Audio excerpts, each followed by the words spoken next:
Hello दोस्तों, तो आज की इस वीडियो में मैं सोल लैंड 2 की आगे की नॉवल को कंटिन्यू करने वाला हूँ। और हाँ, अगर आपने अभी तक इसके पिछले पार्ट को नहीं देखा है तो अगर आप लोगों ने मिस किया है तो मैं उसका लिंक को डिस्क्रिप्शन और कमेंट में दे दूंगी, तो आप लोग वहाँ जाकर चेक करके देख लेना। इस एपिसोड की स्टार्टिंग में हम देखते हैं युहाओ उस जॉइंट से फ्लावर की तरफ देखते हुए कहता है, ये तो 10,000 year old plant type soul beast है जो कि किसी ह्यूमन की तरह भी बोल सकता है। और अगर मुझे अच्छे से याद है तो इसकी तुलना रेड 3 हेडेड डेमोनिक लान से की जा सकती है जिससे हम पहले मिले थे। और तो यह एक ऐसी भी एजिस्ट से जिसकी तुलना एल्डरशान से भी की जा सकती है। और इस चीज से कोई भी फर्क नहीं पड़ता है कि हम दोनों कितने ही ज्यादा कॉन्फिडेंट क्यों ना हो, लेकिन हम बिल्कुल भी सक्षम नहीं है कि हम किसी भी तरीके से इस 1,00,000 ईयर ओल्ड सोल बीस्ट को हरा सके। इसलिए युहाओ वैंग क्यूअर से फ्लाइंग सोल गाइड को तैयार रखने के लिए कहता है, जिससे कि ये दोनों यहाँ से कभी भी किसी भी पल यहाँ से भाग के जा सके। और वो प्लांट कहता है, मैं कोई 1,00,000 ईयर ओल्ड सोल बीस्ट नहीं हूँ।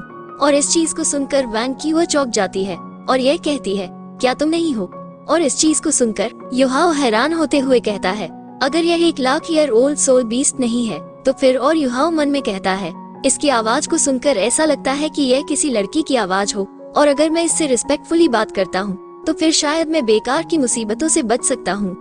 और फिर युहाओ इसके पास जाते हुए कहता है, ग्रीटिंग सीनियर, हम गलती से इधर उधर भटकते हुए इस जगह पे आ गए हैं और पहले आपको नाराज करने का मेरा कोई भी इरादा नहीं था, इसलिए प्लीज आप हमें माफ कर दीजिए।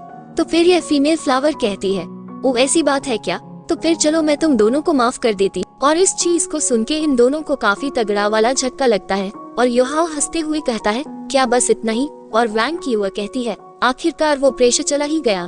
तो युहाओ कहता है, तो फिर सीनियर, क्या मैं ये जान सकता हूँ कि यह जगह कहाँ है? जबकि युहाओ मन में कहता है, ऐसा दिख रहा है कि इसका कोई बुरा इरादा नहीं है हमें मारने का, और मुझे इस मौका फायदा उठा के इससे थोड़ी बहुत जानकारी निकाल लेनी चाहिए। तो ये फ्लावर बताती है, ये यंग यांग वेल है और उस बंदे ने ये कहा था कि कॉन्टिनेंट के अंदर यह उन 3 जगहों में से एक है जहाँ पे वाइटल एनर्जी की भरमार है। और वैसे तो एग्जैक्टली नहीं बताया गया है कि वो बंदा कौन है, लेकिन मैं आप लोगों को बता देता हूँ कि यह बंदा और कोई नहीं, टांगासन है, जो कि सबसे पहले यहाँ पे आया था। और यह फ्लावर खुश होते हुए कहती है, तुम दोनों ही काफी ज्यादा लकी हो जो तुम लोग सबसे पहले मुझसे ही मिले, लेकिन अगर तुम किसी बुरे नेचर वाले से मिलते तो तुम दोनों को तुरंत ही मार दिया जाता और तुम बस उनके फर्टिलाइजर ही बन के रह जाते। हालांकि कोई भी इंसान इतनी दूर तक नहीं पहुंच पाता है और इतनी अंदर तक तो बिल्कुल भी नहीं, जिसकी वजह से मैं बोर होकर मरी जा रही थी। और मुझे वाकई में काफी खुशी हुई कि आखिरकार कोई तो आया और तुम दोनों बस मुझसे काफी सारी बात करो, क्योंकि अभी मैं काफी अच्छे मूड में हूँ और शायद मैं तुम दोनों को एक प्रेजेंट भी दे दूं। और इस चीज को सुनकर युहाओ हंसते हुए मन में कहता है, ऐसा दिखता है कि यह सोल बीस्ट और सोल बीस्टों की जैसे अग्रेसिव नहीं है जिनसे हम पहले मिले थे, बल्कि यह तो काफी ज्यादा फ्रेंडली भी दिख रही है। और फिर युहाओ हंसते हुए इससे कहता है, हाँ मैं सीनियर के साथ बात करूंगा। वैसे सीनियर, मुझे अभी तक आपका नाम मालूम नहीं है और मुझे बिल्कुल भी समझ में नहीं आ रहा है कि मैं आपको किस नाम से बुला। तो ये फ्लावर कहती है, उस पर्सन ने मुझे कहा था कि मैं एक इमोर्टल हर्ब हूँ जिसे डाफनेस सिल्क इमोर्टल कहते हैं, और तुम बस मुझे मेरे नाम से ही बुलाना। और ये तो सुनने में वाकई में काफी कूल लगता है ना? जिस पर युहाओ कहता है, हाँ यह ऑसम है। और युहाओ मन में कहता है, तो यह एक इमोर्टल हर्ब है जो कि सोल बीस्ट में इवॉल्व हो गया है। और फिर युहाओ कहता है, सीनियर, आपने मुझसे ऐसा क्यों कहा था कि आप 1,00,000 ईयर ओल्ड सोल बीस्ट नहीं है? तो ये फ्लावर कहती है, ऐसा इसलिए क्योंकि मैं इतने लंबे समय तक जी नहीं हूँ, और वैसे तो मैं खुद भी नहीं जानती हूँ कि मैं कितने लंबे समय तक जी हूँ, लेकिन करीब ऐसा देखता है कि 10,000 साल बीत चुके हैं। और इस चीज को सुनकर वैंग क्यूअर काफी हैरान होती है और यह कहती है, ये तो नामुमकिन है, और अगर तुम 1,00,000 year old plant type soul beast नहीं हो तो तुम बोल नहीं सकती हो और न ही तुम्हारी कॉन्शियसनेस अपने आप डेवलप होती, लेकिन अभी तुम यहाँ तक की बात भी कर सकती हो। तो ये फ्लावर मजे लेते हुए कहती है, लगता है कि तुम नहीं समझी, चलो फिर मैं ही बता देती हूँ कि इन सब के पीछे आइस और फायर यंग यंग वेल का असर है। और वो सभी प्लांट्स हैं जिनकी बॉडी यहाँ पे 1 दिन के लिए भी रहती है, वो बाहरी दुनिया के 10 दिनों के बराबर होते हैं। और इसलिए ही यहाँ तक कि अगर मैं बस 10,000 ईयर ओल्ड ही हूँ तो मुझे 1,00,000 ईयर ओल्ड सोल बीस्ट के बराबर भी माना जा सकता है। और तुम जैसे इंसान तो कितने ज्यादा स्टूपिड होते हैं। और 10 टाइम्स को सुन के वैंग क्यूअर काफी ज्यादा चौंक जाती है और यह कहती है, ये तो कितनी ज्यादा टेरिफाइंग स्पीड है। और फिर युहाओ हैरान परेशान होते हुए खुद से कहता है, दूसरे शब्दों में कहा जाए तो यहाँ पे प्लांट सोल बीस्ट की जो संख्या है वो इतनी ज्यादा है कि हम इमेजिन भी नहीं कर सकते हैं। और अगर हमारा किसी खिसके हुए प्लांट सोल बीस्ट से सामना होता है तो शायद हम सरवाइव भी ना कर पाएं। और यह फ्लावर कहती है, हे तुम दोनों अचानक से साइलेंट क्यों हो गए हो, और तुम दोनों को मुझसे बात करनी ही होगी, और जल्दी से मुझसे बात करो, नहीं तो मैं तुम्हें प्रोटेक्ट नहीं करूंगी, और मेरी सेंट की प्रोटेक्शन के बिना तुम लोग यहाँ पे सरवाइव नहीं कर पाओगे। जिस पर योहाओ कहता है, हाँ ये जगह सीनियर सिल्क इमोर्टल से ही बिलोंग करती है, और हाँ हम आपके बिना नहीं बच पाएंगे, लेकिन इससे कोई भी फर्क नहीं पड़ता है अगर मेरे पास ये सेंट भी नहीं हुई तो, और मैं किसी ना किसी रास्ते को ढूंढूं और लड़ूंगा। और सीनियर प्लीज मुझे माफ करना जो मैं आपको डिस्पेशक में आपसे काफी सारी बातें करता, अगर हम यहाँ पे बिना किसी उद्देश्य के आते तो, लेकिन अनफॉर्चुनेटली हम यहाँ पे एक उद्देश्य से आए हैं, क्योंकि किसी ने हमसे यहाँ पे आके बुक को ढूंढ के उसे हासिल करने के लिए कहा है।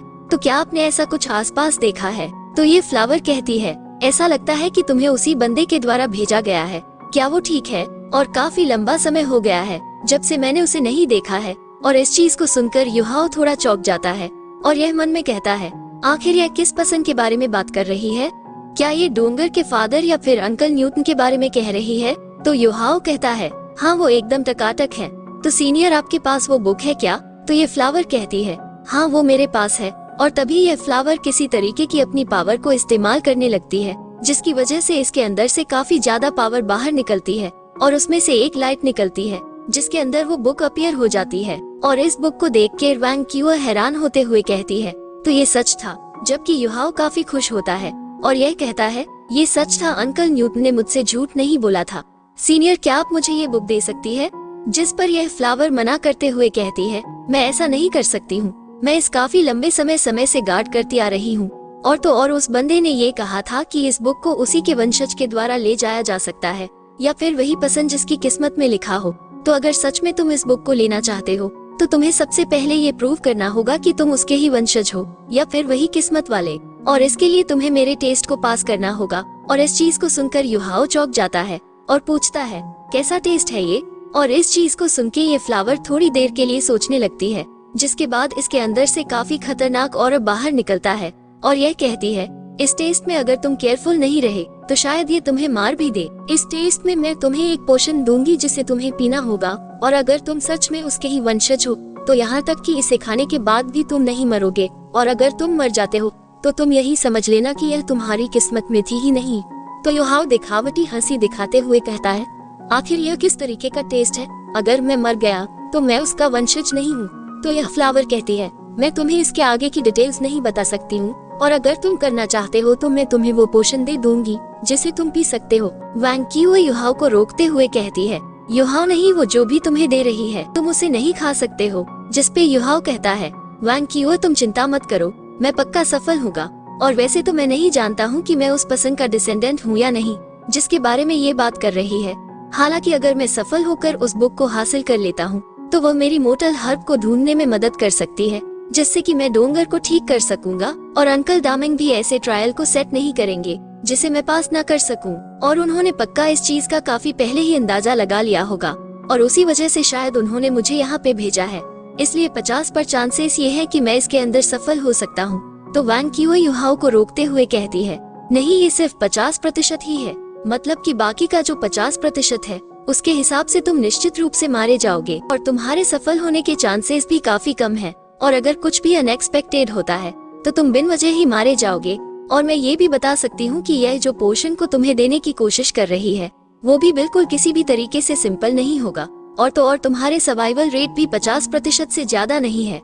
और वो जो भी कह रही हो, लेकिन मैं तुमसे कह सकती हूँ कि तुम इसे पी के सर्वाइव नहीं कर सकते हो, और अगर तुम यहाँ पे मर जाते हो तो फिर मेरा क्या होगा? और तभी हम आंसुओं की बूंद को टपकते हुए देखते हैं जो कि युहाओ की आंखों से निकल रही होती है, और युहाओ को इस तरीके से रोता देख ये समझ जाती है कि युहाओ इसकी बात नहीं मानने वाला है और ना ही रुकने वाला है। तो ये कहती है, आखिर तुम कभी भी मेरी बात को क्यों नहीं सुनते हो? जिस पर युहाओ कहता है, क्योंकि व्यूवर्स वीडियो को देखने के बाद भी वीडियो को लाइक नहीं करते हैं और ना ही चैनल को सब्सक्राइब करते हैं, इसीलिए। और इसी के साथ हमारा एपिसोड यहीं पर एंड हो जाता है। यदि अगर आप लोगों को वीडियो थोड़ा सा भी अच्छा लगा हो, लाइक शेयर सब्सक्राइब दबा के करना, और हाँ, कमेंट करके बताना कि वीडियो कैसे लगा, अच्छा लगा हो। इंतजार करना, मिलते हैं